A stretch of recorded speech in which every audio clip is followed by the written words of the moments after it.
20, The Zone.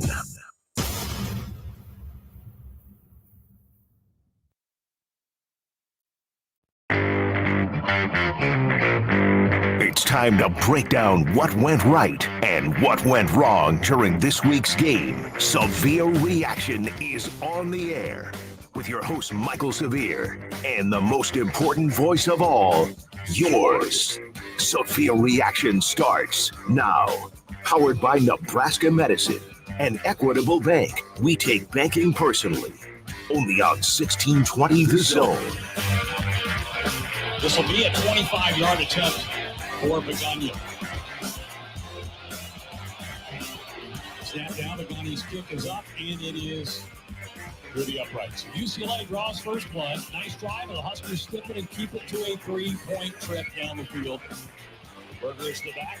Garber's under center, tight formation to the near side turn. Will pick the end around, the screen back the other way. Pass caught at the 10, the 5. That is a touchdown for UCLA. Berger. A little right running back screen back the other way. And UCLA is up 9-0 here in Lincoln today. That was a well-conceived play. 3 in the play clock. Gets the snap. Huskers send some extra men. Garber steps through the pocket's going to run. 25-30. He's got a first down. 35-40. 45 makes a Husker miss. Midfield. 40-yard line. 35-30. Look out. 25-20. And then knocked down around the 16-yard line. What a scramble right up the middle by Garber's. Marquise Buford finally tracked him down. Garber's not known as a runner, but boy, he took off that time to the Nebraska 17-yard line. This team UCLA coming in, they went down the field and scored on the first drive against Rutgers. I believe they scored on the first drive against Minnesota. They have a veteran quarterback who's kind of finding his rhythm in that offense. And they won on third down versus man. They threw the shallow cross, they threw the corner, able to hold them to a field goal, but we just couldn't get off the field early on in that drive on that series.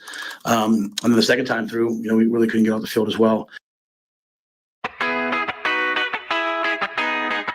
Good Sunday morning, everybody. Welcome to Severe Reaction here on 1620 The Zone. I am Michael Severe. The producer is Peter Krinzer, who is here despite the fact that his quarterback, after only a few starts, has been benched with the Indianapolis Colts. Things aren't great in football. I figured you'd be under protest at this point, but when your quarterback taps his head to come out of a game and you do something that no one's ever seen before in football, you have to bench a guy. I think they were almost looking for a reason. Yeah, that was the reason. That's probably true. So Peter understands the pain you feel as Husker fans this morning, coming off a very difficult loss to UCLA, 27-20. There's so many things to talk about in this game. From the first drive. Oh, forget that. Let's go before the game starts. Before the game starts, Peter, I'm going to have you play Matt Rule's comments before the game starts. So it's pregame comments that he had. A lot of people brought this up last night during Big Red Overreaction. I saw a lot of people bring this up on X. I saw people bring this up all over the place. They were listening to Coach Rule in the pregame interview being asked about, the winning mentality, that championship mentality, the thing that a lot of people he talked about the week before. You got it? Indeed. Okay. Got it ready to go. Here is what he said before the game. Coach, you talked so passionately about finding the championship mindset last week against Ohio State. What does that look like on the field today? Well, it doesn't carry over. It never does. You have to chase it every single week. And this is a great team. This is a great opportunity for us. So, to me, this is about us. Every snap, just want to play our best. Our best versus their best and see what happens. Now, I have zero problem with what he said. Because it's true. You're not guaranteed anything. You're not guaranteed to be around the next day. You're not guaranteed happiness. You're not guaranteed anything. You have to earn it. Every single day you have to earn it. So I get that. A lot of people took it as he's like, look, he's not thinking we're going to win this because he doesn't think the championship mentality carries over. No, that's not what he's saying. It's not what he's saying at all. I read people talking about it. Obviously didn't hear it before the game. But, listen to it last night. I go, I get it. I get what he's saying. You played really well against Ohio State. You came out motivated. You came out fired up. Despite big-time issues on the first drive watching your offense, the defense came out and played lights out. And then for the whole game, did things that Nebraska's defense against that quality of competition hadn't done. So I understand that the next week at home on what was a gloomy day, you only get 6, 7, maybe you get 8 home games a year. You don't get a lot of them. occasionally you're going to have this in Nebraska. You're going to have that November day where it's just overcast. Maybe it's going to rain, maybe it's not. You have that feel that it just doesn't feel right. That was what the day was. And people call that a bring your own energy game, right? That's what people call it. And I thought Nebraska didn't necessarily come out with that. And sometimes there is a letdown after playing a very good team and losing to them. There is. Sometimes there is a situation where you get into a game like that and you've thought all week, you know what? We're better than this team. We're going to dominate this team. We're going to win this game. It's great to be confident. It's bad to be cocky. And you watch that first drive and the way UCLA and Ethan Garbers carved them up, carved the defense up. At one point, they were 6 of 7 on third down in the first half.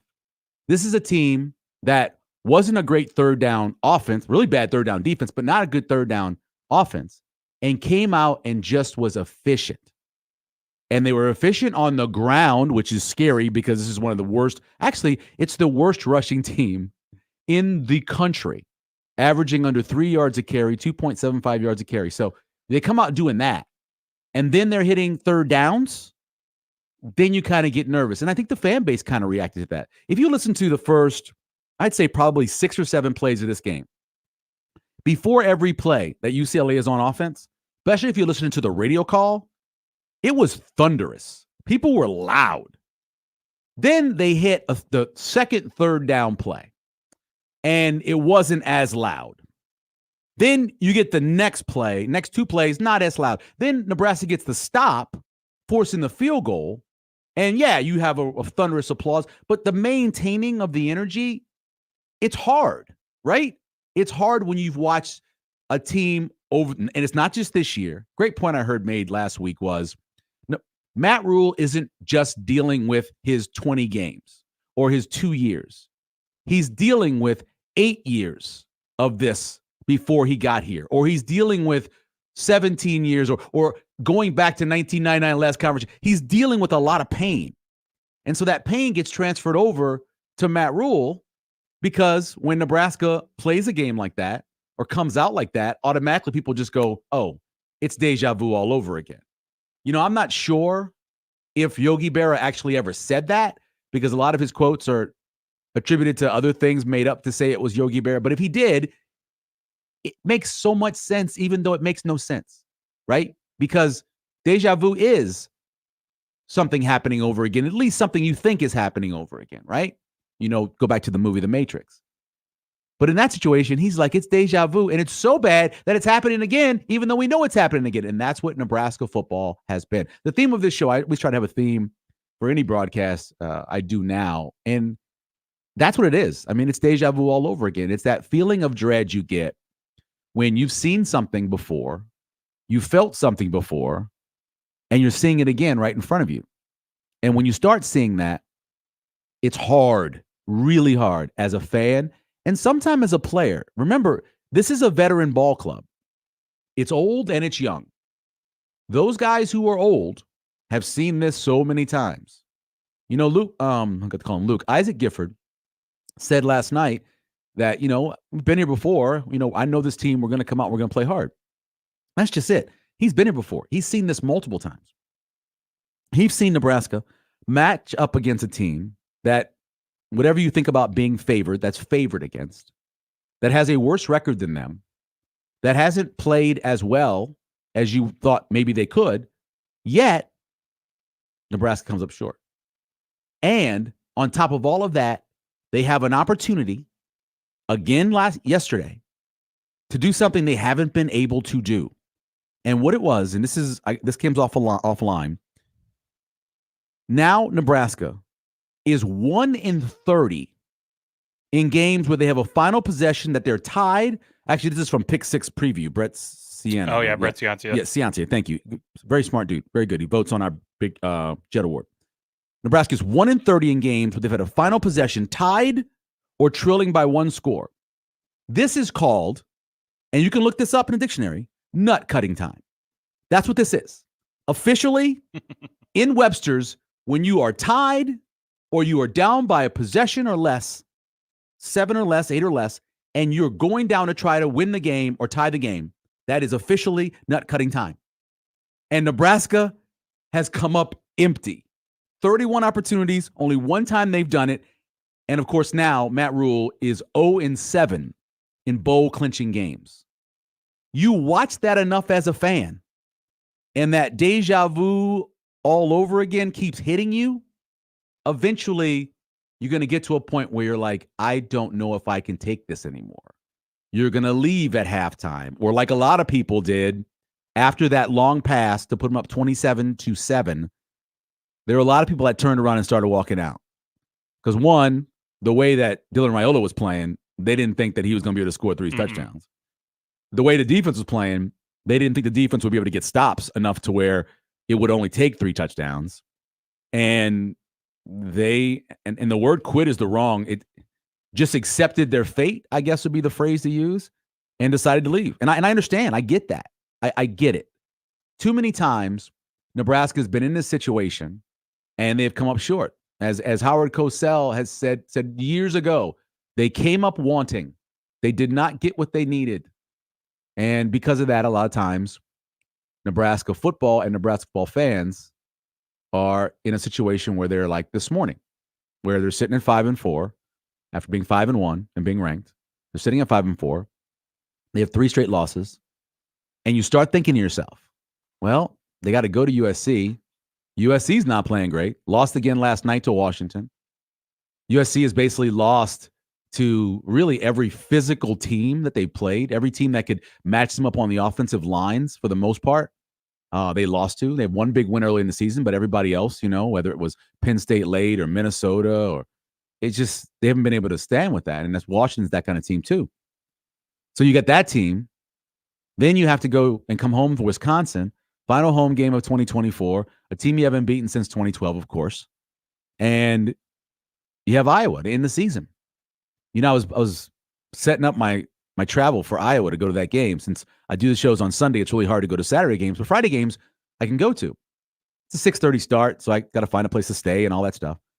But as I'm doing it, I'm thinking to myself, man, in my brain, am I thinking to myself, oh, they can win this game? Well, duh. Sure, they can win it. But do I think they're going to go to Iowa at night in Kinnick Stadium and win? Even the most optimistic fan can't say that, right? I mean, you're hopeful. You think that if everything goes right, you see Wisconsin last night against Iowa? That is what Iowa is now. Iowa all of a sudden can score 40 points a game, even though it's running it up. That last score was just meaningless. Didn't need to do that. We're proving a point, I guess, to Wisconsin. We're not only going to go get this trophy, but we're going to run it up on you. Like, can Nebraska go and limit the way Iowa's playing offense now? I don't know. And even though Iowa's defense isn't anything near what it's been the last 4 years or last 3 years, it's good enough. So that's where you're sitting right now. You're sitting in a situation where it's deja vu all over again.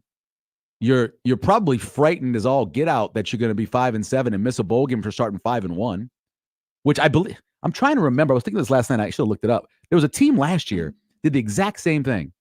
Started 5-1, needed the one game, and then couldn't pull it. And I can't remember who it was. But I remember thinking to myself the whole time, "Oh, they're going to win this week. Oh, they're going to win this week. They're going to win this week," and they didn't.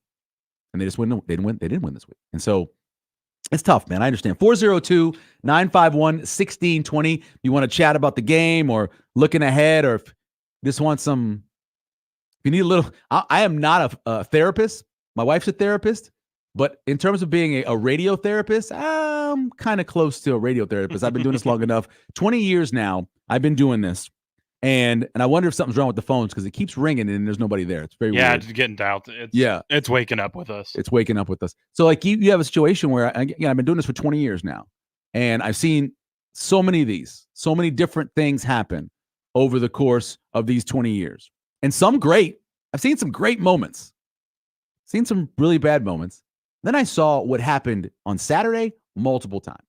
I've seen that situation so many times. I remember last year against Illinois, that feeling was like that. Now, Nebraska managed to pull the game out, but I remember that feeling. Going back to 2022, I remember that feeling as well. I think that actually was Illinois too, where you're like, oh, this is a game they should win. but for whatever reason, they're not. So I was talking to a UCLA reporter. That's where I was sitting yesterday. I'm sitting right next to a UCLA reporter that's been covering the sport and covering UCLA about as long as me. And we're chatting before the game, and I asked him, what'd you think? What do you think's going to happen? That's what you do. And he started talking about Tony White, he covered Tony when he was a player at UCLA. So he knows Tony White pretty well, understood the defense pretty well. And he goes, I think the 3-3-5 is going to give UCLA problems. I think it's going to give them, they're not going to let them run the ball. And I think they're going to have problems being able to convert on third down. And I think that Nebraska pulls away. He actually said to me, he said, I think what's going to happen is in the third quarter, Nebraska have a big enough lead to where I can start writing my column and feel comfortable about it.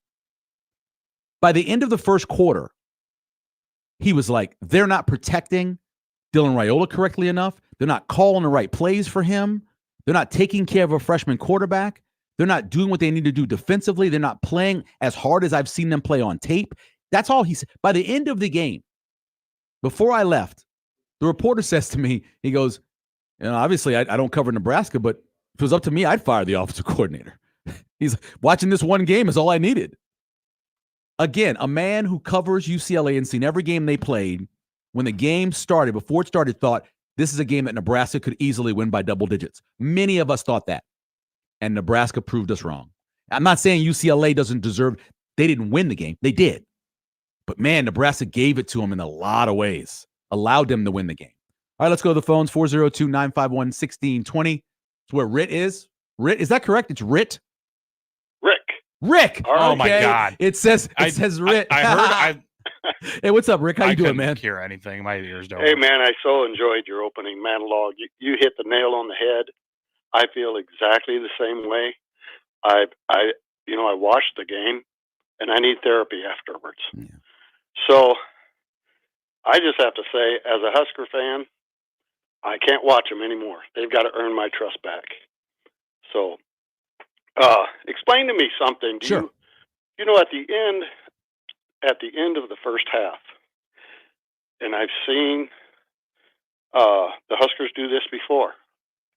We go into what I call possum football. We had 2 timeouts, about half a minute, and we just sit on the clock and let it go. Coming off the sack, right, Rick? Right. Yeah. But still, It's like you go into we go into possum mode. Now, if that was the end of the game, would you do that? Of course not. So why would we, as a coach, why would you give up that opportunity? Yeah, I would tell you, I think that he thought that the way they were blocking and the way that Raiola was playing, that there was nothing positive that was going to come out of trying to throw the ball. That's what I think. So there's no confidence. At that point, no. To me, what does that tell the other team? Right. And after they got the 11-yard run by Ramir, there was still about 20-some seconds. They could have tried something on third down, but I think if they thought they failed on third down, they give the ball back to them and they have a chance.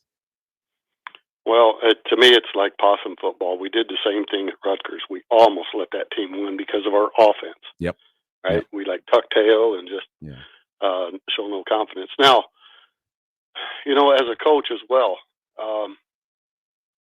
if you have players that aren't producing, that are making mistakes, that aren't doing their job, you don't let them start. You're right. You bench them. Right. If you're going to hold that standard with the players, why not with your coaches?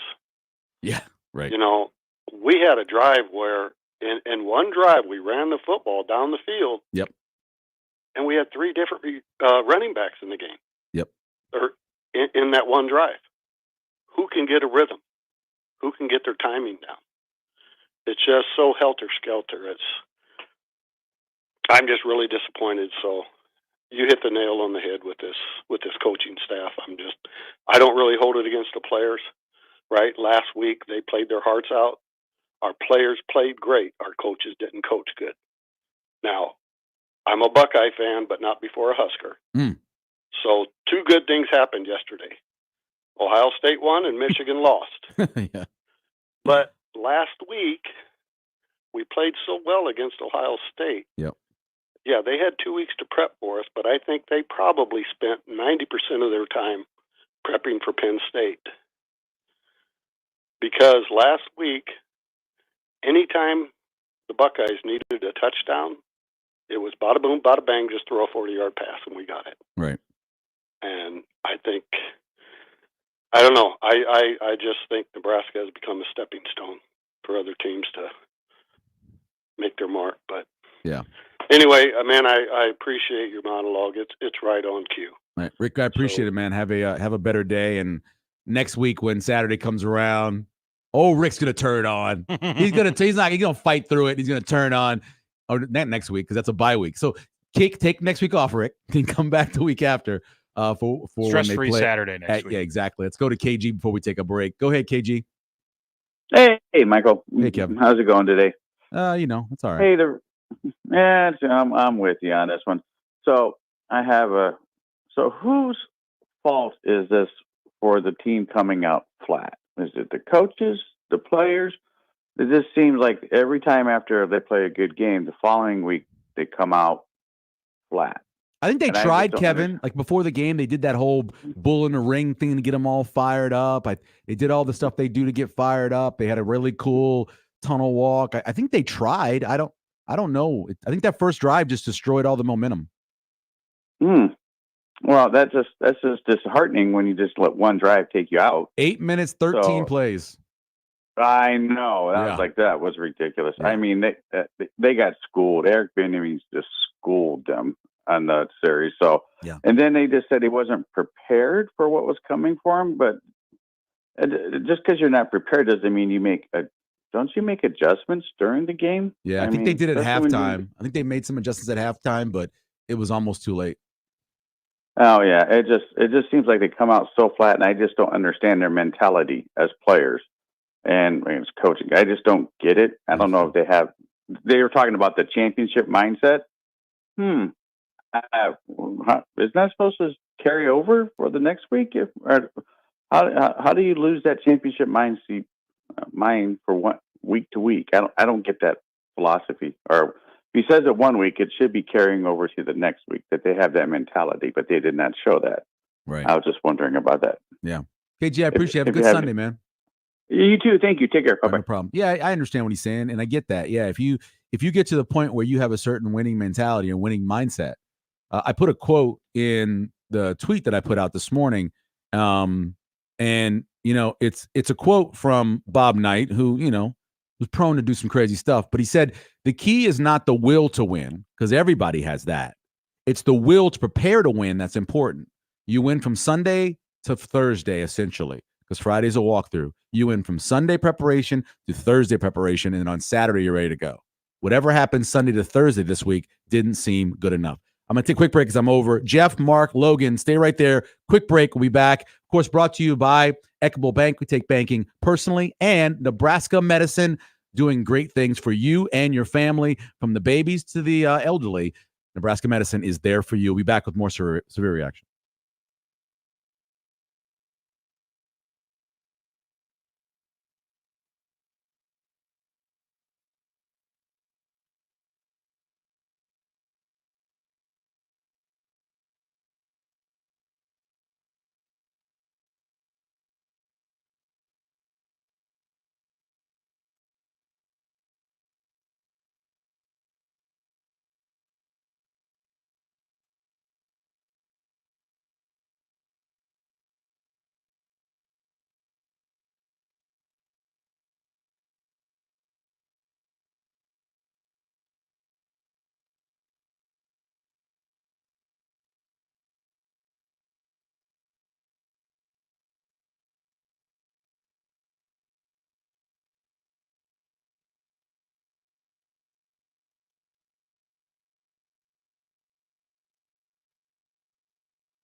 First and goal at the 4. Shotgun set. Dowdell to the right of Dillon. Twins go left. One to the near side is Nair. Motion a man. Barney turn. Give it off to Dante off the right side. Lowers his shoulder. Bangs his way in. Touchdown, Nebraska. Really good cutback. Showed a little vision there. Just slice it back right. That was where the crease was. Ethan Garber, senior quarterback. Hands extended. Raises the leg, gets the snap, back to throw, holds, rolls, looking, going to the left, to the 15, to the 10. He's going to scramble out of bounds around the 8-yard line, bumped out by Ty Robinson. It's 4th down and goal at the 8-yard line. Pagani will try to put 3 on the board. This will be a 26-yard attempt, ball right close to the middle of the field. Snap down, Pagani's kick set in towards the uprights, and the kick is good, and UCLA gets points on the drive as both teams now retreat toward the locker room. 13-7 Bruins at the half on an overcast, but to this point, dry day. Welcome back to a reaction here on 1620 The Zone, 402-951-1620. We go back to the phones. That's where Jeff is. Button pushed. Good morning, Jeff. How are you? Good. Glad I got an extra hour of sleep, but I'm going to definitely take advantage of your therapy session this morning. Okay. All right. What you got, son? So been a season ticket holder since '91. Okay. Last night was the first night after we got home from the game that I'm like, I don't know if I can just do this anymore. Like, it's a lot of work, tailgating, you lose a day, and it was a clown show at the end of that game. I mean, when they sent Raiola out there and he collapses, I'm like, how are you even sending him out there? And the answer is so obvious. And Purdue did it mid-season. You got to get rid of Satterfield. There's no questions asked. And I don't know why keeping him till the end of the season. Things are going to change. He's destroying the quarterback. He has no confidence anymore. And I'm just tired of wasting. I feel like I'm wasting my Saturdays now after all these years. And we put up with everything. And the thing about me and Husker fans is, if this would have happened at if we'd had a 10-year run like this, any other university, there would be half the fans there, and we deserve better. Hey, Jeff, can I ask you, what side of the stadium are you on? We're on the north side. Okay, and do you pay a seat license? Yes. Okay, and so you've been doing it since '91. Have you ever added up how much money you spent going to Husker games? Oh, it would have been for some nice vacations. Yeah, absolutely. And yeah. And that's just, and I've known, this was, like I said, last night was the first night I'm like, this just isn't worth it. And I'm afraid that I'm not the only one thinking that. And that's what's going to kill this program, is when the fans stop showing up. Yeah, apathy is the death to any program. You can't have apathy, and so far they still don't have apathy, but that's the death to any program. You're right. Yeah. Sorry, man. But Jeff, thank you for letting me get that off my chest. No problem, man. Hey, give them. This is a 3-year. I'm going to say this again. It's a 3-year project. Okay. It's a 3-year project, Jeff. It really is. I really believe it is. All right. Thanks. All right, no problem. I really believe, and I say it's a 3-year project, and I know people might scoff at that, but you got to realize what they're trying to get over. I mentioned all the older players. There's a lot of people that are very used to losing. And to change that mentality is the hardest thing about winning. The hardest thing about winning isn't winning. The hardest thing about winning is to avoid the feeling that you're going to lose. And if you have people that feel they're going to lose, it's almost impossible to get them over the hump to win. It's like that in business. It's like that in sport. It's like that raising your children.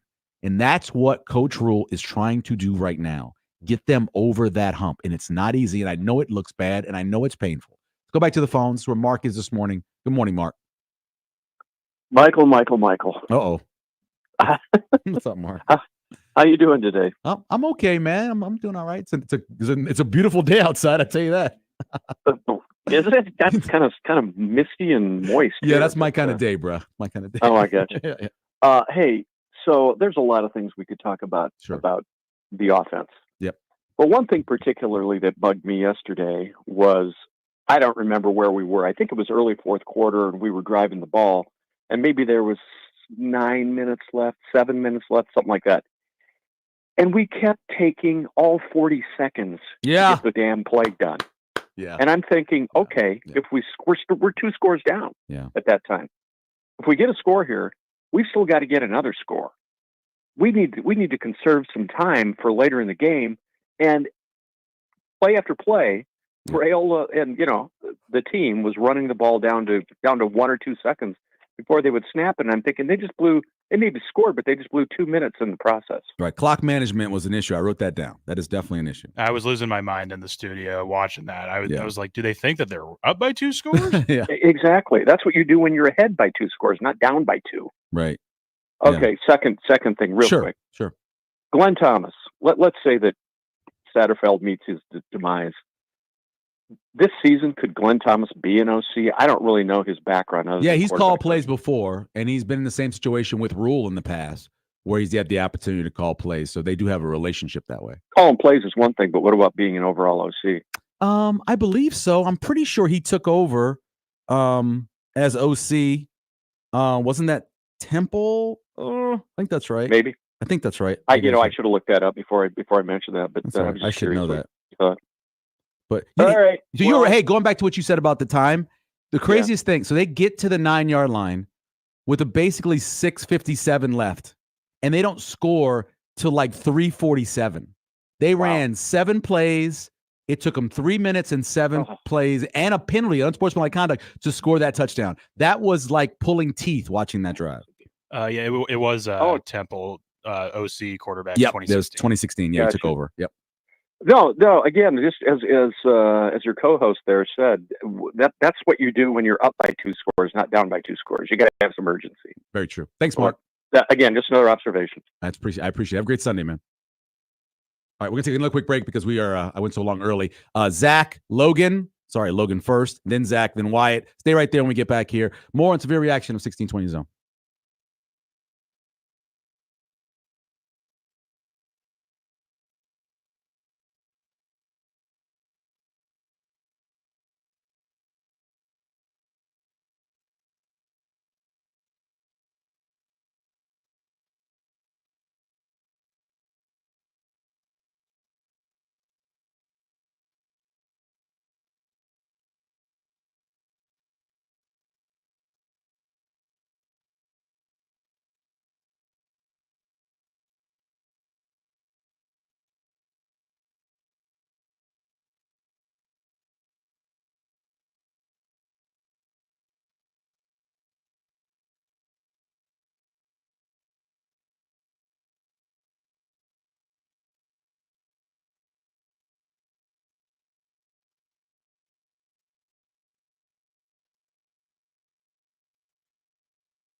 They did a good job early on of coming out and just all out maxing. Like they were literally bringing 4 guys in the B gaps and bringing the free safety behind. And some of the mechanisms we have to handle that are the screen game and are gapping it up, maxing it up, and trying to throw the ball down the field. Eventually we got to one with Nayor where, he hit them down the field and got them a little bit out of that.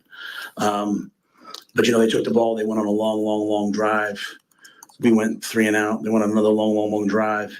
And we had seen that against Rutgers. We had seen that, that's kind of how they play early on in the first half. Rutgers only had 3 possessions. We were able to hit the big play, make it a 7-0 game. But I think in general, in the passing game, when it came to third down and converting third downs, they were just all out zero blitzing us, and we weren't answering it. Well, you can tell everybody Welcome back. Severe reaction here on 1620 The Zone. Peter is the producer. That is not a method for success. Playing games, knowing that you're going to go down and that you're going to then wear them out and beat them in the second half. I know that's something that Nebraska did in the past when they were more physical and they had better conditioning and everything else. I know they did against Miami in a national championship game. I get all of that, but that is not a formula for success. Because if you don't have an offense that is explosive, you can be down, you can beat them in the second half, which Nebraska did. 52 plays to 17 plays is what they ran in the second half. Nebraska ran 52 plays. They ran 17. Nebraska outgained them. They did everything else. But you know what they didn't do? They couldn't avoid that interception return for a touchdown, which put them even further in the hole.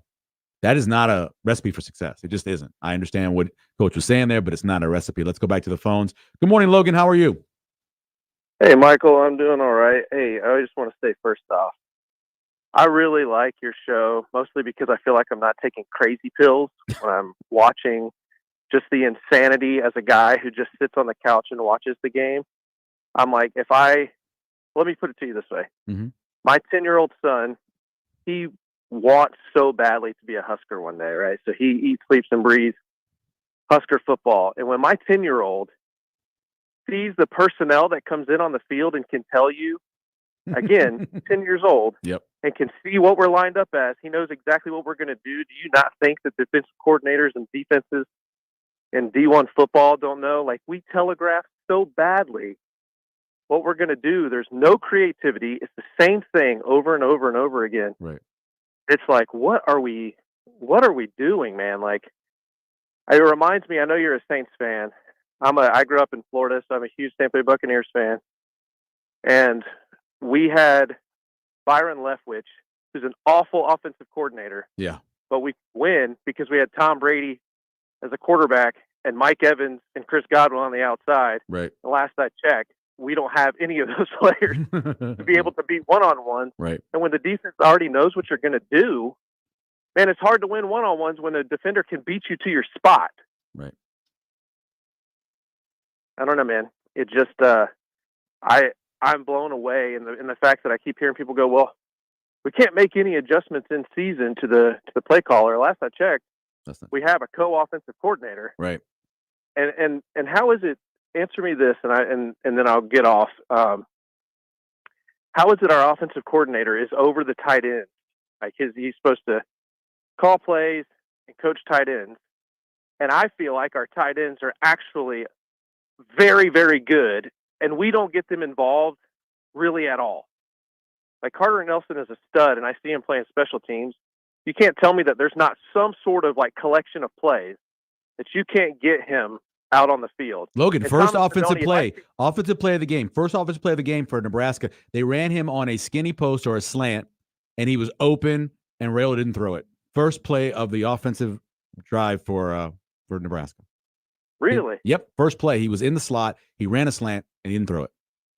Oh, man, my bad on that then. Yeah, he played a little bit later too. But matter of fact, he's in on the play at the goal line when they go out on downs. He's in there. He's the pick. He's supposed to come off the pick from Bullock, and he's going to throw it to him, but they got all jammed up. So he played a few plays, but they can't get him the ball. So that's the other thing too, is like you also had Fidone wide open on that post, and he throws an interception to double coverage, and like what are we doing? And hear me, like Dylan Raiola has massively regressed, and everyone's like, you got to pull him, you got to pull him, you got to pull him.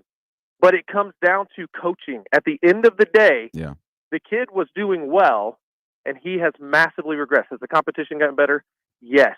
But also, too, he should be getting better and learning, but he's not. He's getting worse. Anyway, thanks so much, Michael. I appreciate it. Thank you, Logan. I appreciate it. He's not only has the competition gotten better, he's more banged up. He a freshman that's trying to process a bunch of things. I get that. But there are throws that he would have made in week 1, 2, 3, even 4 that for whatever reason he's not making now. And that's the scary part of it. Yes, Glenn Thomas, the year that he was the offensive coordinator at Temple, they went 10-3 that year, 7-1 in the American. Looks like they had a pretty good offense that year. So Rule has given him the job before, and he's done pretty well with it. Let's go to Wyatt before we take another break. Go ahead, Wyatt. Wyatt, are you there? Wyatt. Oh, okay. Is that my fault? All right. You put him on hold, and I'll hit the button. Oh, he hung up on. He called back. Line 2. Okay. Hey, Wyatt, go ahead, man. Sorry. Hey, no, sorry, no, my phone. That was my fault. So, what's going on? Going? Well, I got a couple of questions. I don't know if you already talked about this already, but so first was on that one drive that they on the fourth where they got stopped on fourth down by the goal line. So, in my opinion, I thought they had a good series of running the ball. Yep. And then they went 3 passes in a row. Mm-hmm. To me, or what do you think? Was that not? Because I felt like they were running good, so I felt like they should have, especially if they could go for it on a 4 down, that they should have ran at least one more time. Yeah, I believe that you really can start to say now that one of the biggest issues they have is obviously they can't establish a run game, and the biggest reason for that is they're not committing enough to running the ball. And I think you can say that, and you have some proof too, based off of some of the success they've had the last couple of weeks and not staying with it. The start of the third quarter is a perfect example of that. Okay, yeah, because I think it was like 2 yards and 2 yards, and then 5 yards, and then 3 passes in a row. Yep. And 2 of those, that 1 2 yard was for a first down too. So that's why I just felt like that seemed like I don't know why they got away from that. It was 4. It went 4, 11, 7, 4, 3, 2. Then a throw it complete to Jamal Banks, and then they obviously didn't convert on the fourth down. Yep.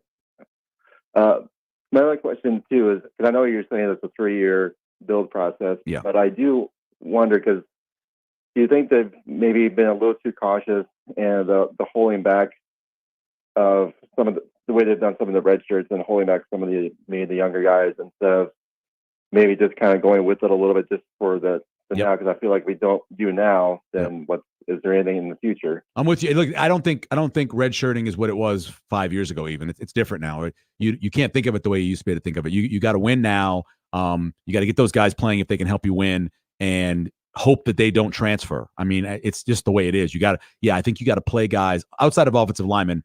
I think you play them right away if they can help you. You don't worry about the red shirt, in my opinion. Yeah, because I'm wondering if some of that old mentality just isn't being washed out without having newer blood in there. I agree. All right. Well, I hope to see you later this week. All right, cool. Talk to you later. Wyatt, I appreciate that. One more call before we take a break. Zach's been on hold the longest. Go ahead, Zach. How you doing this morning? I'm doing okay. Remember when we had an OC who would run plays because they worked? I think that was 2010, Nebraska, Missouri. All the running plays seeming to work. You have something working, and then you go away from it. So that's a little frustrating. Yeah. Having an OC who seemingly can't figure out what he's doing or the way his personnel works, throwing a screen to Thomas Fedoni horizontally is something else. But just I'm a little all over the place just because it just gets so frustrating. And being 33 years old, some of my best memories were the boat teams. Yeah. That I can vividly remember watching. And just seeing where we are now. I think we get to 6. I don't know where that's coming from. But if it doesn't happen, I think changes will need to be made. And I'm hoping that he will be strong enough to make those changes and we don't end up having another coach who is too trusting in his buddies to make his own changes. But that's about it. All right, Zach, I appreciate the call, man. And I will tell you, if you just go Wikipedia, Coach Rule, and just go through it, he's made changes before. Sometimes it's just a coach leaving to go someplace else under an agreement. But he's made changes before. There's no way the staff comes back. Even if they win the last 3, there's no way this staff comes back in the shape that it's in right now. Quick break. We come back. Gary, stay right there. Andrew as well. We'll get to you guys. We got Steve Sipple coming up after 9 o'clock. We'll get back to your phone calls. Severe Reaction brought to you by Equitable Bank. They take banking personally and answer the phone on the first ring. And Nebraska Medicine, taking care of you and your family for a lot of years and continuing to do it very well as well when we come back here on Severe Reaction.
Hands out, clap, turn, fake the handoff, back to throw. Looking to take a shot downfield. Fedoni intercepted, picked off by Medrano to the 25, 20, 15, leaps over a Husker to the 10, 5.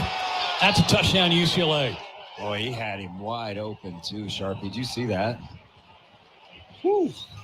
Kane Medrano with a pick six, a leaping Medrano over the top of a Husker around the 10 and took it in the end zone. And this challenge just got tougher. 19-7 UCLA.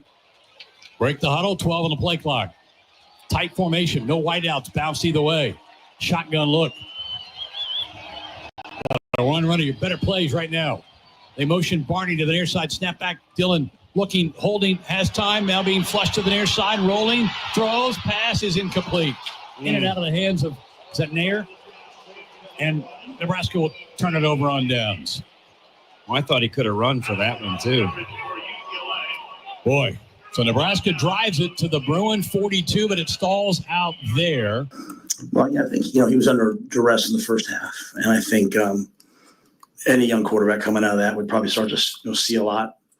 The old saying, you see a lot, you see a little, you see a little, you see a lot. I think he wasn't real comfortable. I won't speak for him, but with all the things he was saying, I don't think he was real comfortable.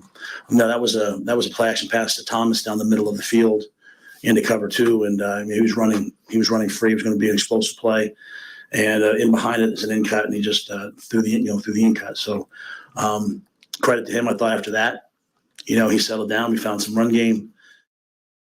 Somebody once told Welcome back to the reaction here on 1620 The Zone. We'll play what Dylan Raiola said about that interception coming up a little bit later. But yeah, he saw it. He was looking right at it and decided not to throw it and went with the in cut, the safer throw, which is strange because normally he will let the underneath stuff go that's open early to look for the bigger play. He often bypasses the private to go for more, a bigger play, but that time he didn't for whatever reason. Let's get to Gary, who's been on the hold the longest. Good morning, Gary. Michael. Gary. How are you? I'm okay, man. I'm doing all right. No, good. I'm diehard Nebraska. I have a few comments. Diehard Nebraska fan, true and true. But I'm wondering now if I need to get rid of my license plates on my car that says 24/7 or Big Red 24/7. Nice. I'm trying not to take that aspect, but I've been up all night. Previous caller mentioned something about Glenn Thomas. Yeah. Play calling. My concern is, and they made a comment about it yesterday, is if we go out and hire a quarterback coach, yep, and yet we don't see footwork, mechanics, and mindset of a quarterback, then how do we trust him if that would be the decision to be an offensive coordinator? That's my one comment. Okay. The other one is, whatever happens, I hope that Coach Raiola does not think that a friendship and previous coaches from his past need to be the next offensive coordinator. Prime example, I watched the game yesterday before our game, and I watched the game after our game. Mm-hmm. The first game, Ohio State, Day and Chip Kelly are not previous coach mates. Oh no, yeah. He played for Coach. He played for Coach. Okay. Yeah, he played for Coach Kelly. My bad there. Yep. My bad there. That's okay. Then the second game I watched was a team that had a son as a coordinator that could only average 14 points a game, but still won 9 or 10 games last year. Mm-hmm. Coach decided, nope, son, got to go. Gets a brand new offensive coordinator that, again, I don't think is related in any way. Right. And yet Iowa is averaging almost double in points Very of true. what they averaged last year. Yep. So I love your show. Yeah. You're great. I love your influence. You're great at it. But yes, but don't get too crazy on Glenn Thomas until we see he is helping Dylan succeed as far as mechanics, mindset, and how to game manage. Yeah, Gary, I appreciate the call. Yeah, and I think people just want to see Glenn Thomas and give him a shot over these last 3 games because of what they've seen from Satterfield overall. And like we were saying with Glenn Thomas, he did have that year at Temple where he was the OC and play caller, and they had a pretty good year. the things that are wrong with Dylan Raiola in terms of footwork and the way he plays, and they're not necessarily wrong anymore in the way football is played because of the Mahomes factor. Mahomes does so many things off platform, off balance, just incorrect that work that I think a lot of young people are going to be doing the same thing. Kind of same thing happened when Favre was successful and people started standing there with their feet next to each other and making throws. A few people in football have the arm strength to do that, not everybody. And so I think what you see from Dylan is kind of that next generation of quarterback and the way they play it.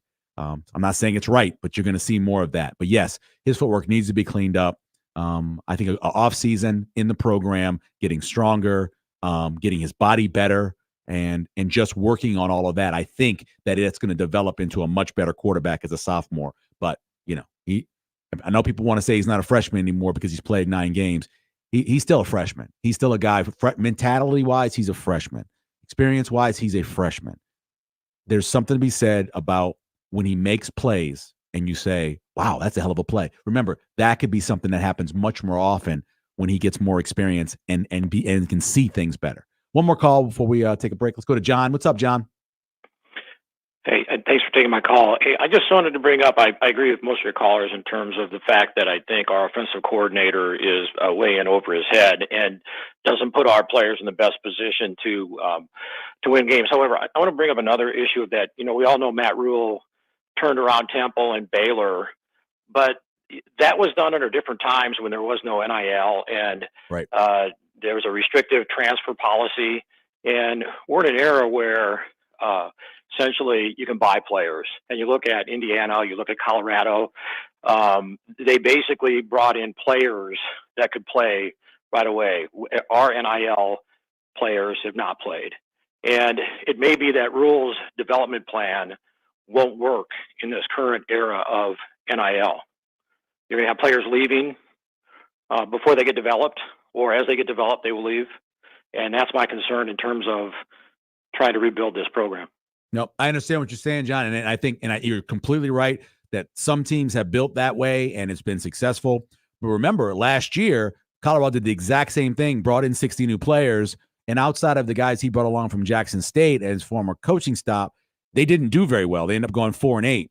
This year, some of the guys he developed from last year, and then, of course, his kids, and then some of the transfers as well, made a big difference. It's really what Indiana's doing right now is incredibly difficult, because not only do you have to get the right player, you got to give them in the right culture, and you got to have the right coaches to coach them. And that's what happens when you bring a guy over from a very successful program, and that's what Cignetti was at James Madison. You bring a lot of those players who are very successful, and then you go cherry pick players who won at the level they were at, and at a high level they won. Like they were the first team all MAC, or they were the first team all Sun Belt or whatever else. What they've done there is truly remarkable. It really is. But it's not exactly replicable all the time. What Coach Rule is doing it the way he knows. If that doesn't work out, sometimes you got to die doing it the way you know it. You can't just say, I'm going to try to do it a different way. I don't know this is right, and then hope that it's going to work. This is the way he knows it. This is the way he's going to do it. I wouldn't be surprised if next year you don't see a bunch of portal guys. Do I need a break? I need a break, don't I? Or am I good? Dude, bottom of the hour. We got one more to get us into the 9 o'clock hour. Let's take one more phone call, then we'll take the break, and we'll get to sip at the other side because Andrew's been on hold for the longest. Go ahead, Andrew. Mr. Severe, how are you doing? What's going on, Drew? Nothing much. There's no guarantee that Dylan will be coming back, right? I mean, do you think? Well, there's no guarantee. There's no guarantees in life, buddy. I understand that. There's no guarantees in life. Yeah. Is there? I mean, if you were him, would you want to come back to this? It depends. I mean, if I'm committed to turning around my dad's university and football program, then yeah, I probably do. If I can think that I'm going to get better and get to the point where I can make the NFL, yeah, I come back for that. And then the question is, are we doing more damage by playing him right now? He's hurt. He's deer in the headlights a lot. Why don't we give that? I think that other freshman quarterback hasn't played a game this year. Why don't we just start playing some young guys, see what they have, Well, I don't know. I don't know if they believe that they have a person on the bench. We saw what Harburg did last year, and there was some success in it, but it turned out into a 5-7 season. And I don't think they want to go with Kaline, who's also a true freshman with no experience. Then it would be the NAI guy. I mean, I don't think they have anybody they think that's on the bench that can come in and do much better. That's what I think. Well, I just wonder if we're doing more damage to Dylan. Right. I know. I understand what you're saying. I felt that way during the game. I felt that exact way during the game. Completely. Yeah. So that's all I was wondering. Yeah. What is the option outside of Dylan? Because I think he's just rattled right now. Oh, I agree. There were times where he wasn't seeing anything at times yesterday, and I hadn't seen him that bad all season. Ghosts. And when you're missing open people and you see it and you just don't pull the trigger, that's quite alarming. It is. Very much so. It is. I agree. Oh, that's all. Yep. Thanks, Andrew. Hey, man, I appreciate it. No, I agree. There were times in the game yesterday where I thought, you got to get him out of there because he's not protecting himself. He's not seeing anything. He's not benefiting you. You got to get him out of there. And he ended up making a couple throws and kind of moving them back in the position, and then he ended up getting hurt. We'll take a break. We'll come back on the other side of the hour. We have Stephen M. Sipple. We'll chat with Sip. And then after that, we'll take more phone calls, of course. Severe Reaction brought to you by Equitable Bank, when they take banking personally, and Nebraska Medicine. They're also looking to hire over there. They're constantly growing, so check them out. Just go to their website under employment, and you'll see the job opportunities. We're back here with hour number 2 on Severe Reaction.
Coach, you talked so passionately about finding the championship mindset last week against Ohio State. What does that look like on the field today? Well, it doesn't carry over. It never does. You have to chase it every single week. And this is a great team. This is a great opportunity for us. So, to me, this is about us. Every snap, just want to play our best. Our best versus their best and see what happens. Welcome back to Reaction here on 1620 The Zone. Hour number 2 means our guest, the esteemed columnist, Musker Online, the On3 Network, of course, co-hosts with Sean Callahan on several podcasts every week. Good morning, Sip. How are you doing, sir?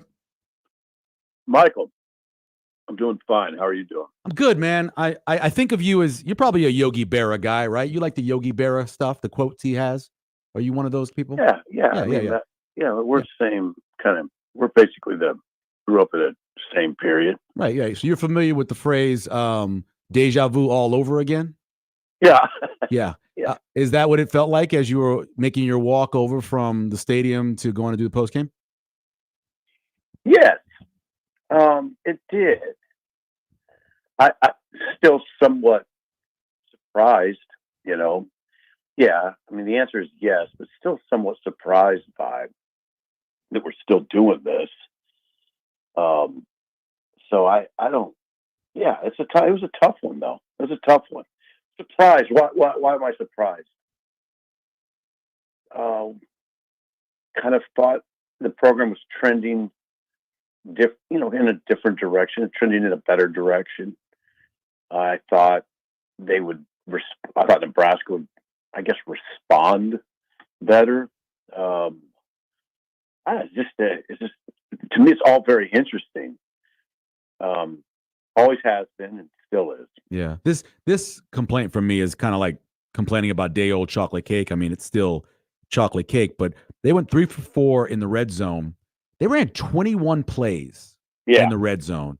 They burned something like 8 minutes in the red zone. I'm like, wow, that's working way too hard to get touchdowns, and it shows how difficult it is for them to do some simple stuff that a lot of schools around the country, make it look easy. I don't know what to say about it. There's a part of me, and it depends what part of the red zone you're in. Yeah, deep red zone discussions. Yeah. I mean, when it's deep red zone 5 and in, I really think they make it too difficult. Or at times they certainly make it too difficult. I think you have a very good. Now, listen. Whenever we get into these discussions, there's a danger in oversimplifying everything. But in deep red zone, you have a ferocious running back in Dowdell who has limitations overall, but he doesn't really have limitations there. He's a ferocious runner. For instance, when they went, it was the fourth quarter, and it was first and goal at the 10, and Nebraska badly needed to score. Yep. Down 27-14. Yeah. Down 27-14. He was first and goal at the 10. They ran Dowdell on first down. He got 5 yards. Yep. So that's where I had a big issue with that particular set of downs. Why then they threw a corner route on second and goal at the 5. Yeah, not a good pass. You watch more football than I do, but I despise that play. I just despise it. I don't get it. It's a low percentage pass, and now you've wasted the down and you're in trouble. Yeah. And then third and goal at the 5. Of course, UCLA brings heat, incomplete pass, timeout Nebraska, and I don't know what they're trying to do on fourth down. Dylan rolled to his left. Right-handed. Dylan rolled to his left. Yeah. It just was engulfed. They tried to run a pick. They tried to run a pick. Like it was on second and goal. Why don't you hammer? Why don't you try to hammer? Right. It doesn't have to be a straight ahead run play. There's different things you can do, but just stay on the ground. Well, if you're going to score in the red zone, and this is proven across football, I don't care what level, you got to be able to successfully run the ball. You can do everything else you think with throwing concepts, and the reason why teams like Texas Tech and some others struggled so much in the red zone because they couldn't run the ball right over the years with like Mike Leach. So the times that they ran the ball, matter of fact, I wrote it down. That drive where they finally scored, they threw it once and they ran it 6 times. So, I mean, running the ball benefits you in the red zone. But Nebraska hasn't been successful at running the ball, so I guess I kind of understand it. My thing is, when I watch them play, and I'm going to ask you this, when you watch them play, do you feel they have a plan on offense? Well, I mean, no. I mean, I don't. And that's the baseline. That's just the baseline discussion with you start there with any discussion about a coordinator. There's been some red flags, obviously, with Satterfield and things he said. The biggest one was, paraphrasing him, he said, I have to be mindful of being run first. Right. Right. And everybody was like, "What?" Like, yeah, I mean, that's your head coach has verbalized this plan to be a team that runs well. It's a hard running team, a running back running team, and works off it with play action. So they don't do that a lot. They don't. And then the other part of that discussion is patience with the run game. We all know it. That's an integral part of a good run game, is just having the patience to do it. Yeah. He doesn't show any patience. Very little patience. Now, third quarter, after the pick. First drive. Yep. Yeah, the first drive after the pick six, right. Dylan threw. They started running, and it was good. Yeah, I mean they ran it well. Ramir got involved. He had an 11-yard run. 23 had a 7-yard run. They were running it pretty well, but you wonder a little bit about that too. If UCLA was just like, knock yourself out, chew up clock, because we're up by 13, and we're up by 20, right? 27-7. So you wonder a little bit if that was why Nebraska had a little success. So one of the things that I kind of wonder about, and again, I know you watch a lot of football. I always go and I try to watch as many of the opponent's games before. I know that film study is something that all the coaches do. But the thing that you had to do in that game was you had to stretch the field against their defense. You had to.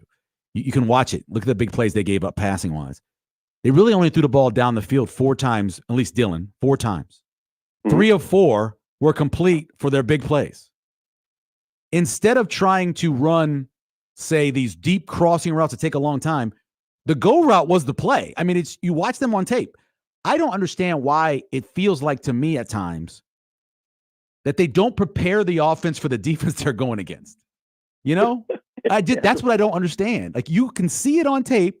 I'm sitting next to a guy who's been covering UCLA for 30 years, and he's telling me this is what people do to beat them, and Nebraska's not doing it.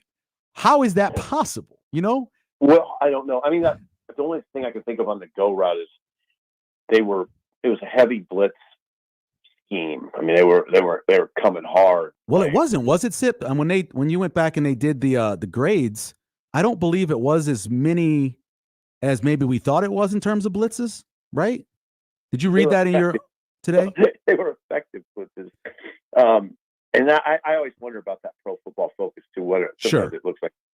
But in the first half, their blitz was effective. Yeah. When they did it. 0 blitz with nothing in the middle of the field. Post route. Oh, I totally agree. We've been asking Rule about it, about his offense, and he typically has decent answers. We'll see what he says on Monday. But no, it was really, really disappointing yesterday. No, but here's the thing. Yeah. And I'm not shifting the conversation. I'm not purposely shifting it, but I think the defense is just as at fault in this conversation. The defense was terrible. Couldn't get off the field in the first half. That was maybe more surprising to me than anything. Once again, kind of like the Indiana conversation. People kept saying, what was the most surprising thing to you? It was the defense letdown in Bloomington. Yesterday, first half, they couldn't get off the field. It was startling to me. And now, what's not startling is I think they got schooled up pretty.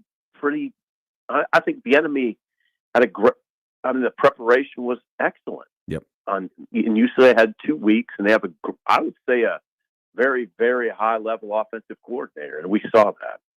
Yeah, especially when it comes to passing routes. I think what he does in terms of that is they were some nice routes they were running, and it was just killing Nebraska. Even that touchdown throw, and they turned around 3 because they had been running that crosser, and he just made him look bad, and they scored. But so let's move over to defense and talk a little bit more about that. I thought Nebraska would get a lot more pressure based off of what I'd seen for UCLA, what they've been giving up. UCLA had given up a lot of sacks. 20 sacks, and a ton more pressures than that. And the defenses had 30 pass defended against them in just 7 games. So if you're going to blame the defense a little bit, was it the D-line? Was it the secondary? I mean, a lot of injuries back there. What was the issue you thought on why UCLA was so successful in the first half? I don't think you can. it would be hard for me just to single out one group because it was pretty bad across the board. In fact, if you just think about it this way, who played well? Who would you say played? I thought Ty well? Robinson played well. Outside of a couple of plays, I thought Gifford played well outside of a couple plays. You know who played well, at least early? 11 played well. I thought he played well. Jamari Butler. Right? Isn't he 11 or is he 10? Yeah. Whatever number he is. But nobody stood out. And you named three.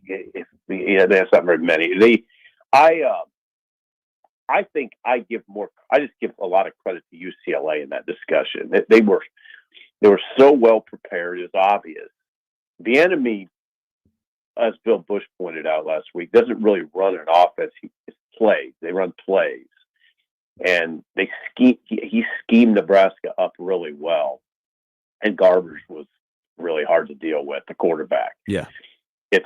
Garbers is a very good example of the benefit of having a guy who can both throw it and run it. Yeah.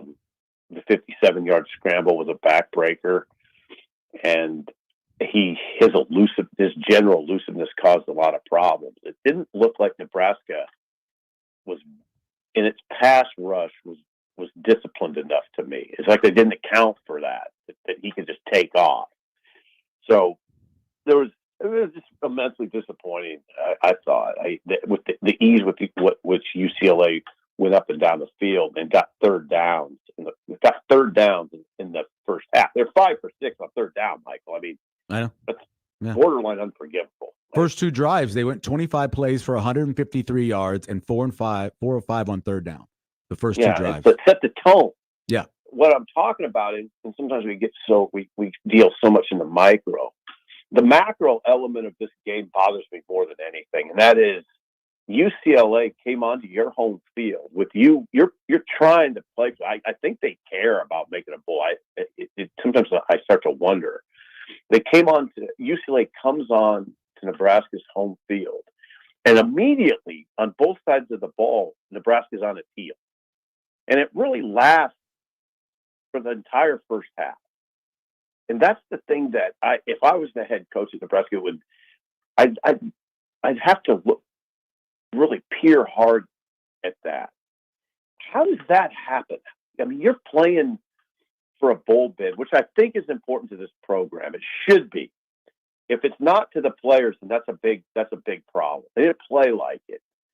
How does UCLA do that? How do you allow them to do that on your home field? That's the thing that I think maybe it's because we've gotten so used to losing in the last 7 years that we don't even ask those questions anymore. Yeah. Yep. So bye week, first of all, do you think any changes will happen, like shifting of responsibilities? And second thing, the one enemy this program can't be is apathy. Are you concerned about that from the fan base if they go out to Los Angeles and lose and they got to come back here and play Wisconsin at whatever time that game is? Of course. Yeah. I mean, I don't know about you, but I hear a lot of anecdotal evidence that apathy is upon us now.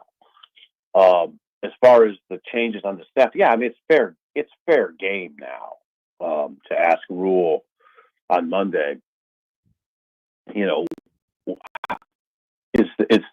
are you going forward with this staff as it is? And if you are, would duties be is there any duties that would be reassigned? And what we're talking about is maybe someone else calling the plays. That has to be a consideration, I would think, but maybe not. I mean, maybe Matt thinks differently about it. Those guys watch a ton of film. They look at it. Sometimes there are things that we don't see as a collective media fan base that they see every day that would work against that notion. But it's very fair to ask. Yep. So last thing, out of the 3 games, do you think they get the one for that bowl appearance? I mean, if you just take them individually, it'll be very difficult. I still like their chances to get one. I'm kind of down to that. It would be surprising to me if they got 2. I think Wisconsin would make the most sense. The matchup's not that bad. Right. I've watched USC twice. Their speed concerns me. Their perimeter speed on offense concerns me. Sure, definitely. And Iowa, the flex that Iowa did at Kinnick last night is that definitely gets your attention. And that just being a night game, is and night game. Iowa's record against Nebraska since Nebraska joined the Big Ten, it doesn't add up to me to a win. Yeah, it's the more I watch Iowa, the more I think why'd they take so long to change their offensive coordinator. I know he's your son, but goodness gracious, they're scoring 38.5 points in their 6 wins. I mean, is that right? That's 3 games last year for them. 3 games. Yeah, really? Yeah, they're playing 38.5 at their wins. Yep. That was a big flex yesterday. Yeah, it was. That will give them momentum. Because that's a huge rivalry win. The fan base there is thrilled with what was going on, but they'll be in a much better spot today. Real quick, one last thing: if Dylan's healthy, come USC and not playing well early, do you hesitate to go to Heinrich, or do you just gotta let Dylan go through it? That's a complicated question. It's complicated.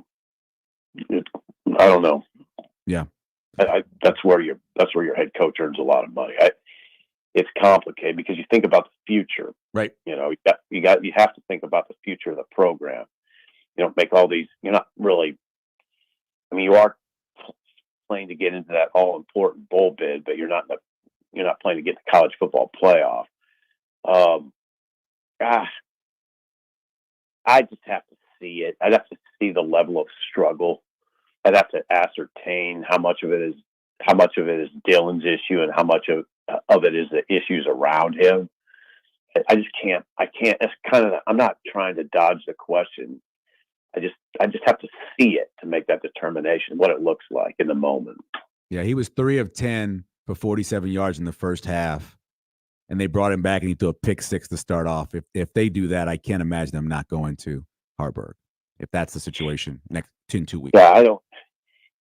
Here's the thing, and the other macro element, real quickly, the other macro element I think I need to write about this week is everybody in the world knows that good coaching means that your team is playing its best as the season goes on. Now, it should be playing its best, right now. Sure. UCLA is ascending under Deshaun Foster. They've played well of late. That's what you want. Yeah. Nebraska once again in November looks like another November crumble. That's incredible what's happened in November to this program since 2017. I think the record's 5-23 now.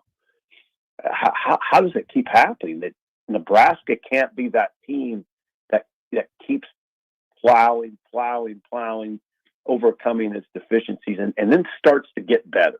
Right. I don't understand that part of it, except I'll tell you what, that's coaching. I mean, the good coaches have their teams playing their best football right now. Sip, do it for me. Don't put crumble. Say November swoon. It sounds more adult. I'm sorry? November swoon. They're swooning in November. That's what they're doing. They are swooning. Yeah, swooning. Instead of crumble, because it sounds like a cookie. I'm the writer here, okay? You're the writer. That's true. I'm not the writer. You say whatever you want, Sip. Thank you very much, sir. I appreciate it. Okay. Thank you, Michael. All right. We'll talk to you down the road. Stephen M. Sipple. Thank him. We'll take a break. We'll come back, get to your phone calls, 402-951-1620. Paul, Bob, a lot of comments as well on the YouTube. I'll get to some of those as well. Man, this last 40 minutes, let's just knock it all out. Let's get as much as we can in before we got a bye week, and then we come back for the game against USC here on Severe Reaction on 1620 Zone.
Wrapping up, throwing deep downfield, has a man open inside the 15, makes a catch at the 10 to the 5. It's a touchdown, UCLA. Gilmer makes a grab, backpedals his way to the end zone, and UCLA has grabbed control of this game. They lead it 26-7. 12 on the play clock, snap back.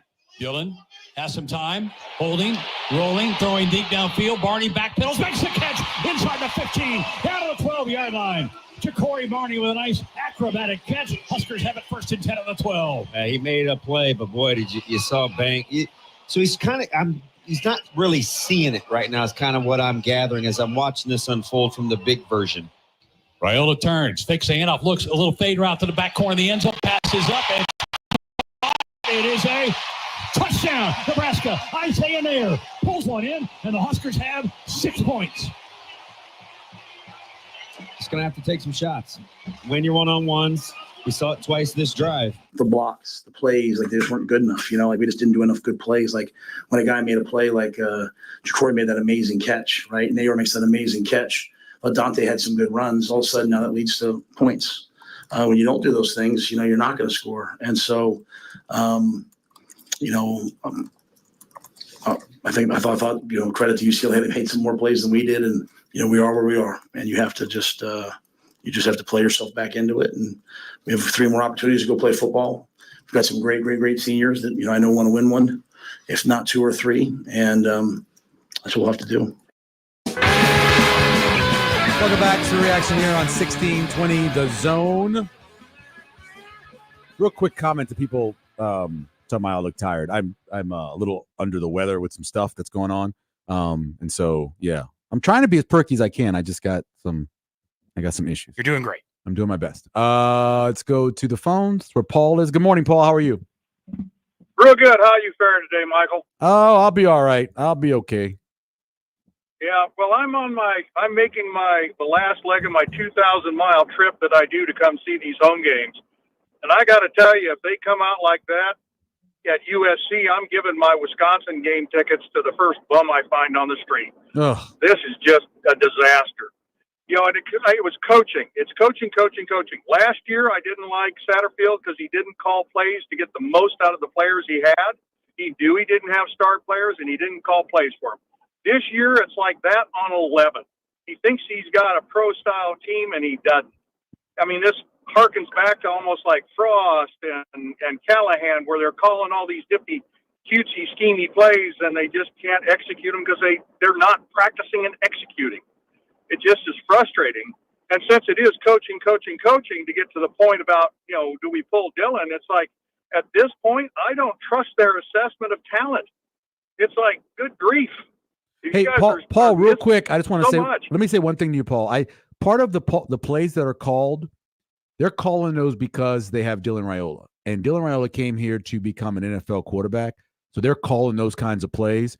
If Dylan's not playing quarterback, I think they would regress back to some of the stuff they called last year to make the best what they have. I think part of having Dylan here requires them to call plays like that. Well, I would just go, okay, fine. They're calling for Dillon. The bottom line is, as they said at the beginning when it started falling apart, he's a freshman. We have to make adjustments. Well, dude, you got to make play calls to a freshman who's going to make mistakes, and you've got to coach him up. Yep. I see regression in Dillon, not progression. I mean, I sit in the north end zone and watching some of those plays head away from us. There were wide guys that he just. It's like he's got to get to the mentality of you throw to the open man. You're not, get away from this home run garbage and play small ball and just get the grind out mentality. We're going to march down the field and score rather than let's try to hit some of these plays. Yeah. I mean, we were lucky on some of those long plays that were actually completed, and we were lucky on almost every touchdown drive we had because the other team had unsportsmanlike penalties when we were 3 and out. Yep. Or third down we failed. Our scores yesterday were almost pure luck. It's not a plan. It's disheartening. It's just really disheartening, and I really have almost a failure in the entire coaching staff right now as to whether they can do. We can't even block on the perimeter. Our wide receivers can't block. I think number 17. He looks like a swinging door as they just run past him. Yeah, he's a undersized freshman too. He shouldn't be put in that position at what he is. Bottom line is, Mike. Yep. it's not the size of the dog in the fight, it's the size of the fight in the dog. Yes, if sir. he doesn't have that kind of fight to get in there, what's he doing out there? Because they're sure not getting open all the time. They're not getting separation. Yeah. Paul, I appreciate the call, man. You safe travels, all right? You bet. All right, appreciate it. Listen, Ja'Cory Barney is playing incredibly well. He's gotten better each week. 4 catches, 78 yards. Yesterday made a clutch catch. Like we were just talking about, those deep balls, those guys got to make a play. He made 2 really big plays in situations, and you're right about the unsportsmanlike conduct. First drive, they're stopped. In the second drive of the games, they're stopped. They get that. They score. Later, same thing, unsportsmanlike conduct on a third down. They get the first down, and then on the touchdown drive at the end, another unsportsmanlike conduct, guy pulling the guy off the pile. So yeah, if you don't have those, I don't know what the scores end up being. And if UCLA doesn't stop really trying, after they scored their last touchdown, they only threw 5 more passes with 1 complete. They could have ran it up more, I think. Hey, Bob, how you doing, man? Bob, are you there? Bob. All right, we'll go over to Brian. Good morning, Brian. How are you? Oh, I'm physically I'm great, but I'm tired of Nebraska football. Yeah. Hey, I was just sitting here thinking, Michael, this morning, just a few thoughts. Gosh, really, we would be just as well off. And I know this is in the past, but we would have been just as well off, or probably better, just keeping Mickey Joseph and Bill Bush on there. I mean, probably, I don't think we'd be I bet we'd be just as good or better. And I don't know. I mean, I know obviously that can't happen now, but yeah. And I don't know why Rule doesn't hire Bill Bush. Because I'm thinking now maybe he's not hiring him because Bill Bush probably be a threat to his coaching staff or something. I don't know. That's just my conspiracy, but I don't know much. Yeah. I don't know. I'm just tired of it. We weren't getting no return.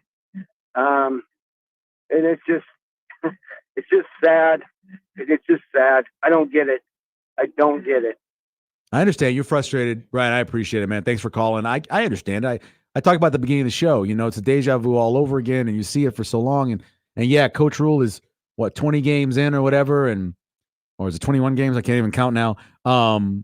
But for Nebraska fans, it's not that long. It's an entire Scott Frost 4.5 years. It's an entire Mike Riley's 4 years or whatever. Or 3 years. It is 18 or so years of this that's culminating in being 5-1 and all of a sudden losing 3 games. So I understand why people feel the way they do.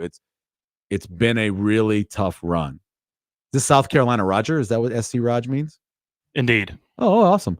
What's up, South Carolina? Call back. Oh, yeah. Call back. Calls I'm so back. sorry. I'm a moron. Let's go to TJ. Go ahead, TJ. What's up, man? Hey, Mike. Hey, a couple things. Anybody should not be complaining about the way Barney is playing. I know. He got a little carried away. No, I mean that kid is putting his heart and soul out there. Yep, definitely. The other thing is just with the coaches, it is the play clock. I don't understand why they run it down to 3-4 seconds left, and it seems like we're scrambling. And I can answer that, TJ. Part of it I know is because they want Raiola to be a guy who gets up there and checks them into the right play. And because of that, it takes a little bit longer. So they're trying to make him into that kind of quarterback. That's part of why they take so long. But then get out of the play, get the play in sooner. The first play. No, I agree. I understand if he's going to check. Right. But the check should happen with 15 seconds left on the play clock and then run it. Right. That just to me then means you don't have confidence in your plays. Right. The other is, some of these seniors, I mean, they've got to step up. Yes, it can be coaching and this and that, but it's got to be Ty Robinson. It's got to be Gifford. It's got to be these guys that have been there, that have been through this, that have got to just step up in the locker room and say, enough is enough. Yesterday, they should have said, guys, we're coming out with our butts on fire and we're going to play.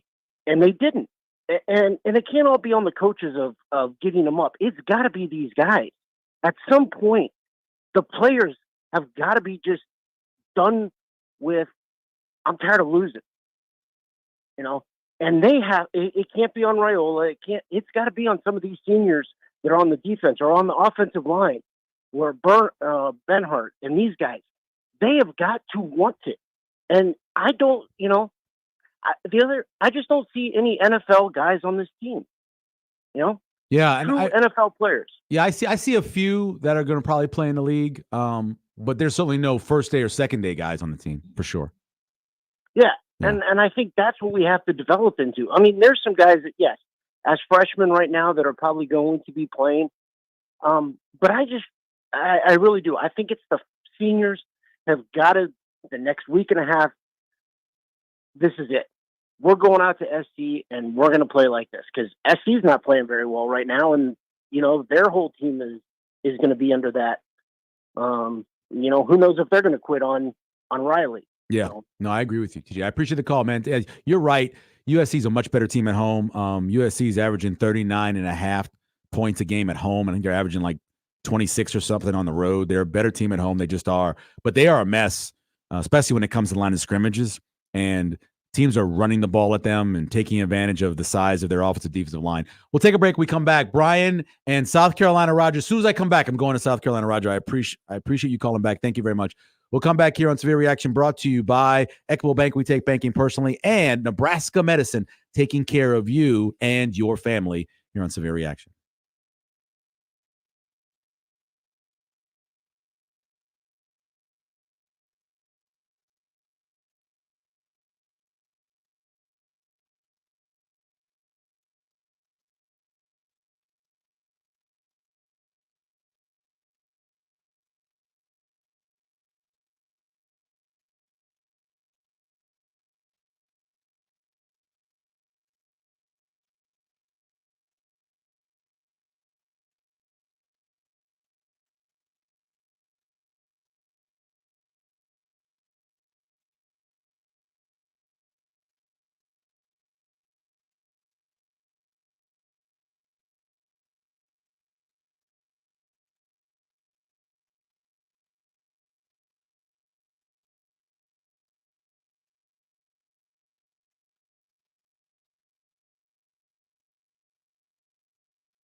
Trips come to the near side. Shotgun set. Dowdell's the back. Now they motion Barney, flip it, and roll into the pocket as Dillon to the near side gets hit and sacked back at the 15-yard line. Yeah. Schlesinger there to make the play. UCLA stuffs Nebraska. Will take over on downs. Another sack for the Bruins, their third of the day. Timeout on the field. Heinrich lining them up, 3rd and goal. Ball inside the 1. Oh, I liked the I formation underneath center. Back to the shotgun, Dowdell to the right. Snap back, Heinrich turns, gives it off to Dowdell. Leaps in there for a touchdown, but there is a flag on the play. So we have a touchdown, but we have a flag. It's offsides on the defense, though. Dowdell over the top into the end zone. Offside. This is going to be on Defense. UCLA to stand. Huskers within 7 points. John Hole to try to make it a 6-point game. Your defense has been really good in the second half. Snap down, Hole's kick. Up, and I think he missed it. Yep, he did. So he missed it, so it's a 7-point game. Pulled it to the left. And then, down in the red zone, the first time down there we scored, obviously, right? So that was, we were good there. Really, the one before the half, put the ball in the two. We've been running the power play. We lost Barrett, so we put Elijah Judy in at fullback. He was doing a great job. He went down. So just kind of really more a matter of a couple times bodies, and then just finding the play to get in. They maxed us again, zeroed us up, and we just didn't withstand it. So it's been 1 week since you looked. Welcome back to Severe Reaction here on 1620 The Zone. Adam on X says, it's pure and simple. It's been terrible coaching and program management. NU has enough talent on the team for it not to be 5-4, staring down the barrel of another missed bowl game. NU's had enough talent on the team over the last 8 years to not be 33-55 over the last 8 seasons. Read that again, 33-55 over the last 8 seasons. That's not a talent issue. It's a program management and coaching issue. To say we just need more talent is very short-sighted. Let's go to South Carolina. Roger, I'm sorry for hanging up on you before. Go ahead, man. Story of my weekend, Michael. That's very true. Hey, man, I grew up a Penn State fan, so I understand your feelings, okay? I'm with you. Well, no. As I was waiting on break, I kind of rechanneling what I was going to say, because preseason, South Carolina fans down here, they were like, we'll be lucky to win 3 games, looking at the schedule. Right. Oklahoma, yep. All that. And now I get to listen to all the nonsense after last night. It makes me want to puke. But anyway, the whole thing, I think I saw it on Facebook. I think it was Husker Backs said something about bench the quarterback. And I don't think benching him is the right way to say it. But to me, from here on out, Harburg should have a full set of downs each half, at least, just to let the youngster sit and watch. How much has he watched from the sidelines at this level? Just a handful of plays, really, and he's been banged up on those, yeah. And I never understood the standing on the sidelines thing. Why wouldn't you want to be up in the box? But now I've been coaching kids soccer now for a couple of years, and being on the sideline, it really does make a difference, and you do see a lot more than I ever thought you would have. And I think he just needs to be able to sit back and watch. Yeah, I agree. I think, especially when you're struggling seeing open guys, to then sit back and watch the open guys might make it easier on him. But here's the thing, Roger, he didn't come here to sit, man. He came here to play, and they told him he was going to play, and that's why he's here. If it was about not playing and sitting, he'd have gone to Georgia. That's just kind of like the bottom line. Yeah, fair enough. Yeah. So I understand. Thank you, man. I appreciate it. It must be tough living in a place where a team is overachieving, which doesn't happen a lot here. Let's go to Brian. Go ahead, Brian. Brian, are you there? Brian's gone. Let's go to Dan. Good morning, Dan. Hey, Michael. Great show. I'm going to bring something up that nobody else has brought up before, but way back in June when Kyle McCord came on campus, yeah, I thought that would have been, and again, Dylan wouldn't have come here, but that would have been for the immediate future. The guy's having a tremendous year at Syracuse. He's lighting it up. He's an experienced Big Ten quarterback. I thought, you're going to throw this 18-year-old kid into the fire, it's going to be tough on him. What's your feelings, Michael, on Kyle McCord? No, I liked him. I thought he was, what he is that he's not going to make a ton of mistakes for you, and he's going to make plays, and he's going to help you win games.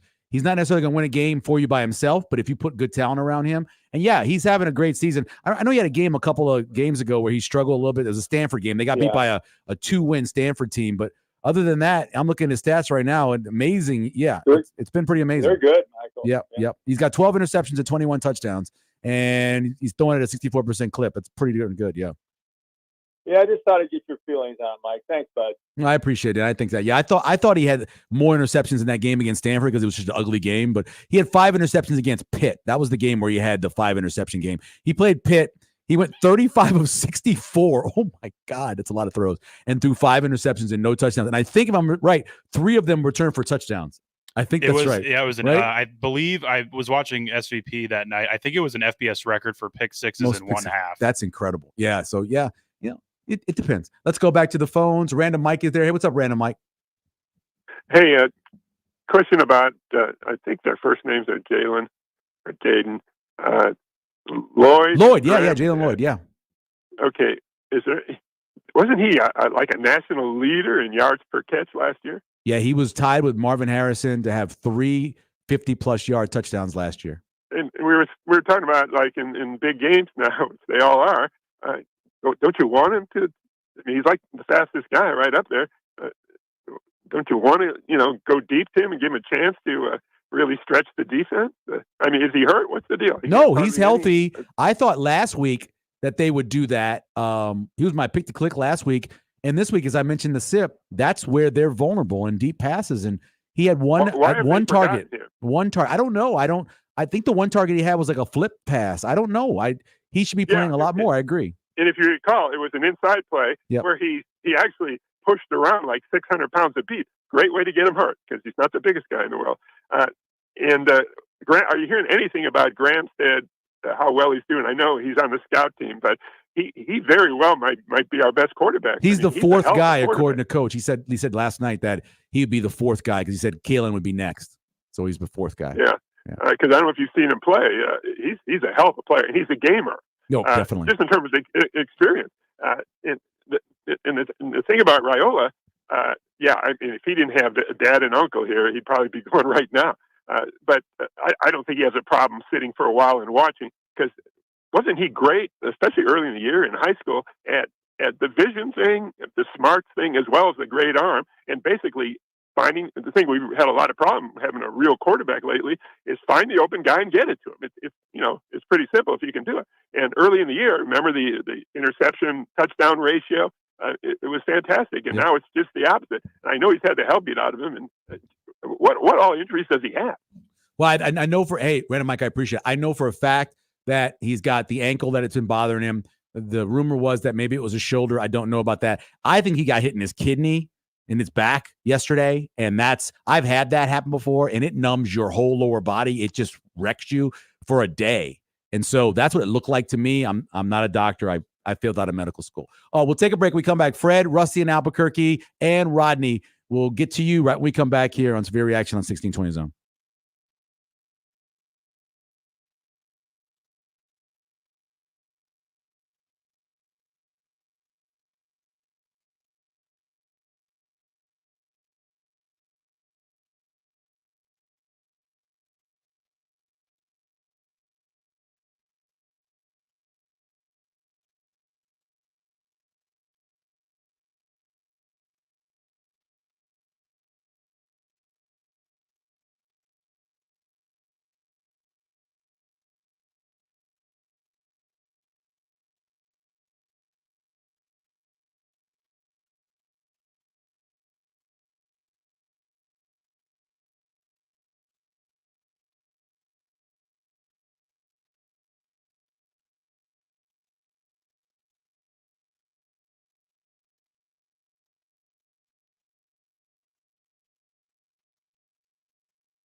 Straight back in the pocket now is Dillon, stepping up to the pressure. He's going to run to the 10, to the 5, knocked down around the 3-yard line. He got whacked at the 3. He's slow to get up. It's going to be 3rd and goal, the ball at the 3. He might need some medical attention. He got really hit. Heinrich's going to have to grab the helmet and get ready to go. 2 wides each way. Shotgun look for Heinrich. Emmett's the back from the 18. Hands extended. UCLA with a late blitz. Back to throw is Heinrich. Tap dancing, throwing downfield. Open, makes a catch. Nair at the 40-yard line. He's got a first down on the 42-yard line. Isaiah Nair coming up big again. And the Huskers do convert on 4th down. I think they'll wind it here when they get going. Yep, starts up. Heinrich claps the hands, gets the snap. Back to throw. Has plenty of time. Guns it down the field. The pass is going to be knocked away and complete. Or was it picked on the deflection? It might have been intercepted by UCLA. I think it was. On the deflection. As UCLA on the deflected ball picks off the pass. It went up in the air and pulled down by Kalen Moore on a ricochet. And UCLA takes over with a turnover at the 15-yard line. And they're going to come on the road to Lincoln and beat Nebraska today, 27-20. That thing bounced around like a pinball up in the air, and Moore snatched it out of the air. Welcome back to a reaction here on 1620 The Zone. Wrapping up, coming off of the UCLA loss 27-20. Nebraska falls to 5-4. I think the hardest thing, or one of the hardest things, when you are a fan of a team and your team's not playing well, for the team that you hate to play well. And I'm sure 6-2 Colorado out there is not making Nebraska fans feel good. And if you are a fan, say maybe you hate Minnesota or you hate Iowa or whoever else, that's got to make it tough. I will tell you this. I looked at this earlier today. Of the Power 4 and or 5 now coaching hires in 2023, obviously when Matt Rule was hired, this season, their record is 48-47. Again, the record of the Power 4 or 5 teams that were hired in 2023, those coaches, is 48-47, almost 500. Yeah, misery loves company. Let's go to Fred. Go ahead, Fred. Hey, Michael, it's good to talk to you. I'm calling from Florida this morning. But, hey, I just wanted to say, my observations are that, people want Harvard to come in. And I think people have to realize that these guys aren't interchangeable. I mean, they've got a whole different set of play calls for one versus the other. And we saw that last year. But what I'm frustrated by is the fact that I look at Indiana, I look at UCLA yesterday, and they look like offenses that just know what they want to try and do. And with Satterfield, I feel like he's got a playbook that's probably 6 inches thick, and he's got a lot of book smarts, but he has no idea what he's trying to do. And that there's so much interchangeability that it puts undue pressure on the position coaches, right? So what's the offensive line supposed to work on every week? What's the receiver supposed to work? Are they supposed to work on perimeter blocking? Are we a passing team? There's no identity, which sends a ripple effect down the entire offense. And it affects all of the other positions and what they have. I mean, they'll have 20 hours a week to work on whatever they're going to work on. Right. You throw Raiola or you throw Harburg in there, and then the playbook expands even more. And there's just no plan as far as what we want to try and accomplish. We're not good at anything, but he's got to play for every scenario. Yeah. I looked at Indiana. I saw a coach, a quarterback. I saw receivers. I saw an entire offensive unit that knew exactly where the ball was going every time. And we see it happen to us over and over again. Yeah. And we just don't seem to be able to replicate it in any form. I appreciate it, Fred. Thanks for the call. I will tell you right now, they can turn a switch, man. They can turn a switch. Let's get through Rusty and Albuquerque real quick. We'll take a break, then we'll grab Hobbs and Rodney, and we'll be out of here. Go ahead, Rusty. Hey, Michael. Love your show. Thanks, man. My observation with when they bring Harburg in, are they looking to run the RPO when they bring him in? No, I don't think so. During practice, I don't think so. I don't think so. I haven't seen any indication that they do that. Okay, because it seems like his strength is, of course, the RPO. And during the week when they're practicing, I'm sure he's running all the same plays that they're, using for Dylan. So I think, when we bring Harburg in, we aren't utilizing his strengths. It's a conundrum, Rusty, because they got to run him. He should be like Taysom Hill with the Saints. The problem is you're scared to hurt him because he's your backup quarterback. So his strength is what could get him hurt, so you're afraid to do that stuff. Right. Okay. Yep. Well, that's my observation, and love your show, and have a great day. Yeah, I appreciate it, Rusty. I miss Albuquerque immensely. Let's we'll grab Hobbs. Go ahead, Hobbs. What's happening, brother? I don't know how much money they pay you to keep coming back and doing this. You are a trooper. It's killing me, though. Huh? It's like literally physically killing me. So, yeah. There's nothing that I can tell you that I haven't said in the last 7 years. So I just wanted to say thank you for what you do, pal. Appreciate you. I the theme of this show I said today was deja vu all over again, because I've sat here and did this exact same show probably 25 times. Yeah. You had the guy that called in and said something about his plates. And I feel that because I had Creighton plates for a good 8 years. And I switched over when Rule got hired, as you know. I told you about this. Yeah. And now I'm ready to go back. And in 2 weeks, we leave for Los Angeles. I'm going to see some family. And oh yeah, by the way, I'm going to go to Coliseum and watch Nebraska play. The only thing I know about this team is that I don't know. And they'll look like crap like they did against Indiana. They'll come back and look semi-decent against an Ohio State team that maybe was overlooking Nebraska and trying some different things. Who knows? But who knows? They may look good next week. The one thing you know is that you don't know. Rule had a losing record, and then he goes mediocre, and then the third year he does okay. Maybe this is supposed to be the mediocre 6-6, 7-6, whatever record. Who knows? I have no idea, but yeah, I'll enjoy my time in California. That's right. Have a great trip. I'll see you later, man. Thanks, bro. All right. We got to take a quick break. We'll come back. We'll try to grab Rodney in our final call when we come back here on 1620 The Zone.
All right, welcome back to Sphere Reaction here at 1620 The Zone, wrapping up the last show before we have a bye week next week. Let's go to Rodney. Good morning, Rodney. How are you doing?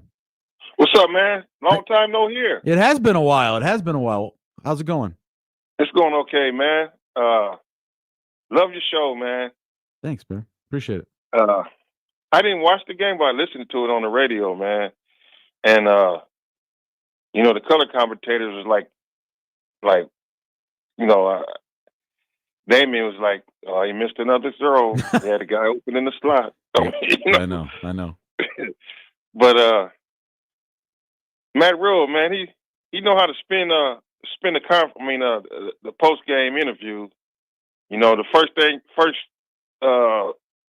person that said something to him was more like, "Why can't y'all get it right?" And he spun it just right. He said, "Well, we had a chance to do it. We just missed a call.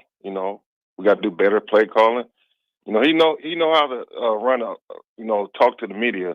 That's one good thing about it. But I don't know, man, about this program anymore, man. They up. We saluted him when he walked in the door. Yeah. And now they're getting ready to march him out of Lincoln. Not yet. Not yet, right? He's not going. He'll be back next year. He's not going anywhere. No, I don't think he's going to go anywhere. Yeah, he's not going anywhere. He probably pull it together, man. Yeah. They said he got another quarterback in the midst that I think he redshirted. That's just as good or better than Raiola, just in case Raiola's try to leave. I don't know, man. Yeah. I thought NIL would help us out, but it's not helping us out like they did. Indiana and who else is Colorado and stuff like that, man. So maybe they just don't want a certain type of kids down in Lincoln, man. Yeah. Hey, Rodney, I appreciate it. Have a great rest of your Sunday. You too, man. Yeah, let's try to get to John before we get out of here. Hey, John, what's happening? Hey, thanks for taking my call. I'm no problem. down here in Baton Rouge. And there's a couple of things that have been said that really have me worried. Okay. Okay. One's from you and one's from Matt Rule. And I'm not coming down on you because I think you're saying the truth, is that the idea of having Raiola here is for him to get a pro contract, pure and simple. Yep. And I guess my thought is I get what you're saying, but if that's the overall impression in the locker room and so forth, I don't know that that's healthy. Okay. I mean, I'm no expert, but I'm just saying, isn't the idea for the team to win games and develop him and develop him? Of course, obviously that's all that's the same part. Right. Yeah. Develop him. Right. But, and the other thing is last year, Rule, we have a receivers coach, good guy, I'm sure, and for his age, very knowledgeable. But to say we're bringing somebody in to train how to coach at Nebraska. Yeah. Look, this is not Doane College, okay?